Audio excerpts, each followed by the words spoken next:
ഉള്ളൂ. ആരേ സുല്ലമിയെ അല്ലല്ലാത്തവർക്കും കൈബറിയ ജിന്നുകൾക്കോ മലക്കുകൾക്കോ ആർക്കെങ്കിലും കൈബറിയോ? ഒരു ചെറിയ കാര്യം വല്ലതും കട്ടുകേൾക്കാൻ സാധിക്കുന്നു മാത്രം. ഇത് മാത്രമേ ഉള്ളൂ.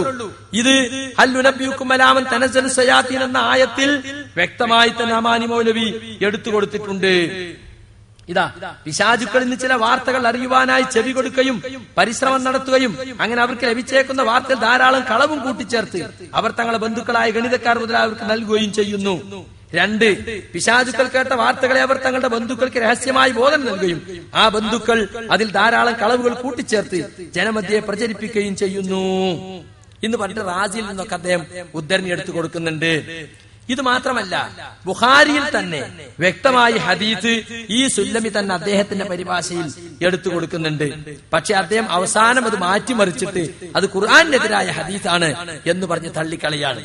എന്നാൽ 99 മെയ് 21 ശബാബ് അതിൽ ഡോക്ടർ ബിലാൽ ഫിലിപ്സ് എഴുതുന്നത് നോക്കൂ നിങ്ങൾ.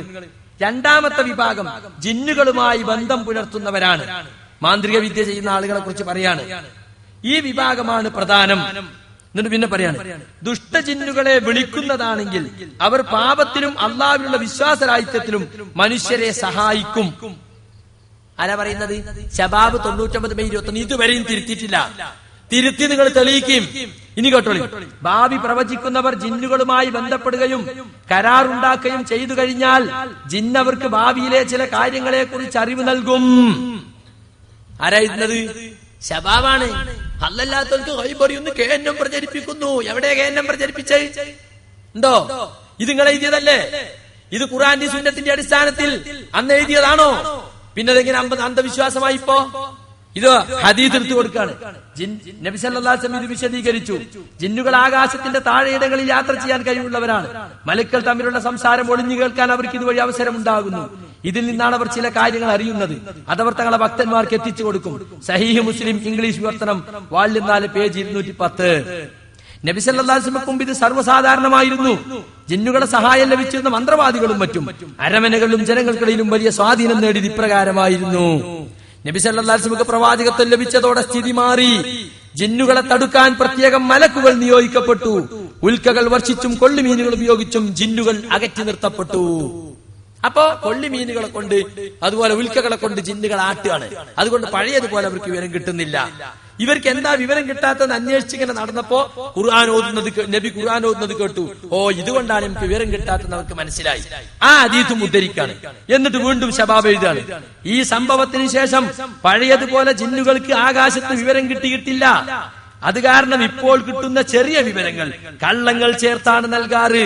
നബി സല്ലല്ലാഹു അലൈഹി വസല്ലം പറഞ്ഞു, ജിന്നുകൾ ഒരു മാന്ത്രികനോ ജ്യോത്സ്യനോ തങ്ങൾക്ക് ലഭിച്ച വിവരങ്ങൾ കൈമാറും. ചിലപ്പോൾ വിവരം മുഴുവൻ കിട്ടുന്നതിനു മുമ്പ് അവൻ കൊള്ളിമീനുകളാൽ ഓടിക്കപ്പെടും. കിട്ടിയ കുറച്ചുനേരം 100 കള്ളങ്ങളും ചേർത്ത് അവരെപ്പോൾ കൈമാറും. സഹീഹുൽ ബുഖാരി ഇംഗ്ലീഷ് വിവർത്തനം വാള്യം 1 പേജ് 150. ഇത് തിരുത്തിയിട്ടുണ്ടോ? സുല്ലമി പറഞ്ഞല്ലോ ഇതൊക്കെ ജാഹിലിയ്യ കാലത്താണ്, എങ്കിൽ ഇത് തിരുത്തണം, ഇത് അബദ്ധമാണ്, ഇത് തൗഹീദ് പൊളിയുന്ന സുല്ലമി പറയുന്നത്. 99 മെയ് 21 കൊടുത്ത ബിലാൽ ഫിലിപ്സിന്റെ ലേഖനം തെറ്റായിരുന്നു. അത് എഴുതിയ അമ്മയി തങ്ങൾ നവയാഥാസ്ഥികനായിരുന്നു എന്നൊക്കെ നിങ്ങൾ എഴുതി. ഇനി കരീനെ പറ്റി പറഞ്ഞോട്ടോളി. ശബാബ് ഇതൊക്കെ നമ്മൾ ഉണ്ടാക്കിയ നിലപ്പോപ്പ്. ജിന്നുകൾ മനുഷ്യർക്ക് അവരുടെ ഉടനെയുള്ള ഭാവിയെ കുറിച്ച് ചിലതൊക്കെ അറിവ് കൊടുക്കാറുണ്ട്. മനുഷ്യന്റെ കൂടെ ഉണ്ടാകുന്ന കരീനിനെ ബ്രാക്കറ്റിൽ എല്ലാ മനുഷ്യരോടൊപ്പം നിയുക്തമായ ജിന്നിനെ ഉപയോഗിച്ചാണ് അവർ ഇത് ചെയ്യുന്നത്. എന്തൊക്കെ പരിപാടികളാണ് തന്റെ മുമ്പിൽ വരുന്നതിനു മുമ്പ് ഭാവി അറിയാൻ വരുന്ന ആൾ ആസൂത്രണം ചെയ്തത് എന്ന് കരീൻ പറഞ്ഞു കൊടുക്കും. അതുപോലെ അയാളുടെ ഭൂതകാലത്തെ കുറിച്ചും കരീൻ പറഞ്ഞു കൊടുക്കും. ജ്യോത്സ്യൻ കൃത്യമായി പറയുകയും ചെയ്യും. അതുപോലെ മാതാപിതാക്കളുടെ പേര്, ജനിച്ച സ്ഥലം, കുട്ടിക്കാലം മുതലായവയും ഭാവി അറിയാൻ വരുന്ന ആളെ സ്വാധീനിക്കാൻ ഇതുവഴി സാധ്യമാകുന്നു. വളരെ പെട്ടെന്ന് വലിയ ദൂരങ്ങൾ യാത്ര ചെയ്യാൻ സാധിക്കുന്നത് കൊണ്ട് മറഞ്ഞിരിക്കുന്ന വസ്തുക്കൾ, കളഞ്ഞുപോയ സാധനങ്ങൾ, കൺമുമ്പിലില്ലാത്ത സംഭവങ്ങൾ എന്നിവ അറിയാൻ ജിന്നുകൾക്ക് സാധിക്കും. ജിന്നുകളുടെ ഈ കഴിവ് സുലൈമാൻ നബിയുടെയും ഷേബയിലെ രാജ്ഞിയായ ബിൽക്കീസിന്റെയും ഖുർആനിക കഥകളിൽ നിന്ന് തെളിയുന്നു. രാജ്ഞി നബിയെ കാണാൻ വന്നപ്പോൾ ബിൽക്കീസിന്റെ സിംഹാസനം അടുത്തു കൊണ്ടുവരാൻ സുലൈമാൻ കൽപ്പിക്കുകയുണ്ടായി. ജിന്നുകളുടെ കൂട്ടത്തിൽ ഈ ഫിലീത്ത് പറഞ്ഞു എന്നിട്ട് ആയത്ത് കൊടുക്കാണ്. ഇതൊക്കെ ആര് പറഞ്ഞതാ? ശബാബ് പറഞ്ഞാണ്. അപ്പൊ നിങ്ങൾ ഇവിടുന്ന് ഉള്ളാളെ ഞങ്ങളെടുത്ത് പോയ കടവത്തൂർന്നല്ലേ? നബീസല്ലേ പേര്? നിങ്ങളെ ബാപ്പാന്റെ പേര് അഹമ്മദല്ലേ? നിങ്ങളെ ഭർത്താവ് കുറെ ഗൾഫിലായിരുന്നുല്ലേ? നിങ്ങൾക്ക് ഇപ്പൊ സുഖല്ലേ? അവിടെ പോയിട്ട് ഇവിടെ പോയിട്ട് മാറിയില്ലല്ലേ? ഇതങ്ങട് കേൾക്കുമ്പോൾ ഞെട്ടി. ഇയാള് ദിവ്യം തന്നെ കേട്ടോ. എന്താ സംഗതി? ഇയാളുടെ കരീൻ, ഇപ്പൊ എന്റെ കരീനിന്റെ ജീവിതത്തിലെ കാര്യങ്ങളൊക്കെ അറിയാം, തങ്ങളെ കരീനും എന്റെ കരീനായിട്ട് ബന്ധപ്പെടാം. അതിനെങ്ങനെ സാധിക്കാന്നാ സുല്ലമി ചോദിക്കണേ. ഞമ്മക്ക് അതിന്റെ പണിയല്ല, അയാളോട് ചോദിച്ചു നോക്കി എങ്ങനെ സാധിക്കാന്ന്. ജിന്ന് പൂജകന്മാരോട് പോയി ചോദിച്ചു നോക്കി. എന്നിട്ട് കരീനും തമ്മിൽ ബന്ധപ്പെട്ടിട്ടാണ് എന്റെ കഴിഞ്ഞ കാലത്തെ കാര്യമൊക്കെ പറഞ്ഞത്. അതിന് കേട്ടിനോട് കൂടി ഇയാൾ ഭാവി അറിയുന്ന ആളാന്ന് ഞാനങ്ങ് വിശ്വസിച്ച് ഇയാൾ പറഞ്ഞൊക്കെ പിന്നെ അടിമകളെ പോലെ കേൾക്കുകയാണ്. ഇതാണ് ഇപ്പൊ അന്ധവിശ്വാസങ്ങളുടെ ഉള്ളറകൾ തേടി ആളുകൾ പഠിച്ചതാണിത്. അന്ധവിശ്വാസങ്ങളിലുള്ള തട്ടിപ്പുകൾ മനസ്സിലാക്കാൻ ഇതിലൊന്നും ദിവ്യത്വമില്ല, ഇതെല്ലാം പിശാചിന്റെ കളിയാണെന്ന് ബോധ്യപ്പെടുത്താനാണ് നമ്മൾ ഇതൊക്കെ പറയുന്നത്. സെൽസബീലിന് ഇയാൾ എഴുതുന്നത് കേട്ടോളൂ. മനുഷ്യനോടത്തവന്റെ കൂട്ടാളിയായ ഒരു പിശാച് ഉണ്ടായിരിക്കുമെന്ന് ഖുർആൻ മുന്നറിയിപ്പ് നൽകുന്നുണ്ടല്ലോ. അതാണ് കരീൻ. മനുഷ്യന്റെ സകലമായ പ്രവർത്തനങ്ങൾക്കും സംഭാഷണങ്ങൾക്കും ഇവൻ സാക്ഷിയാണ്. ഓരോരുത്തരുടെയും മുഴുവൻ വിവരങ്ങളും അവരുടെ കരീൻ അറിയുന്നു, മനസ്സിലുള്ളതൊഴികെ. ദുശ്ചിന്തകൾ മനസ്സിൽ കടത്തിവിടുകയും അത് ഉത്തമമായി തോന്നിപ്പിക്കുകയും ചെയ്യും. കണ്ടോ, ചിലർക്ക് ശബ്ദരൂപത്തിൽ നിർദ്ദേശം നൽകും, ചിലരുടെ മുമ്പിൽ ചില രൂപങ്ങളിൽ പ്രത്യക്ഷപ്പെട്ടേക്കും. സൃഷ്ടികളെ വിളിച്ച് ജപം നടത്തിയും മന്ത്രോച്ചാരണങ്ങളുമായി ഒഴിഞ്ഞൊരു തപസ് ചെയ്യുന്നവരുടെ മുമ്പിൽ അവർ ഇച്ഛിക്കുന്ന വേഷത്തിൽ ചിലപ്പോൾ പിശാച് പ്രത്യക്ഷപ്പെടും.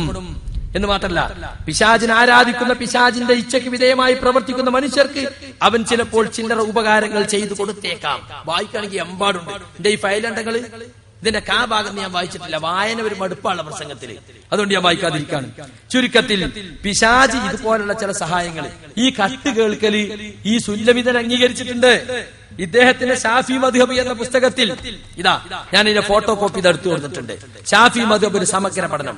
ഈ പുസ്തകത്തിൽ ഇയാള് കറാമത്തിനെ കുറിച്ച് പറയുന്നിടത്ത് യൂസുഫുൽ അഖ്മീനി എന്ന മനുഷ്യനെ കുറിച്ച് വിവരിച്ചപ്പോൾ ഇബ്നു കസീർ തന്റെ പ്രസിദ്ധ ചരിത്രഗ്രന്ഥത്തിൽ എഴുതുന്നു എന്ന് പറഞ്ഞിട്ട് ഇയാൾ പറയാണ്, പിശാച് വാർത്തകൾ മനുഷ്യന്റെ ചെവികളിൽ ഇടുന്നതാണ്, പ്രത്യേകിച്ച് ഭ്രാന്തന്മാരുടെയും അശുദ്ധികളിൽ നിന്ന് വസ്ത്രം ശുദ്ധിയാക്കാത്തവരുടെയും ചെവികളിൽ. അതിനാൽ അത്ഭുത സിദ്ധികൾ പ്രകടിപ്പിക്കുന്നവന്റെ അവസ്ഥ ഖുർആൻ കൊണ്ടും സുന്നത്ത് കൊണ്ടും പരിശോധിക്കേണ്ടതാണ്.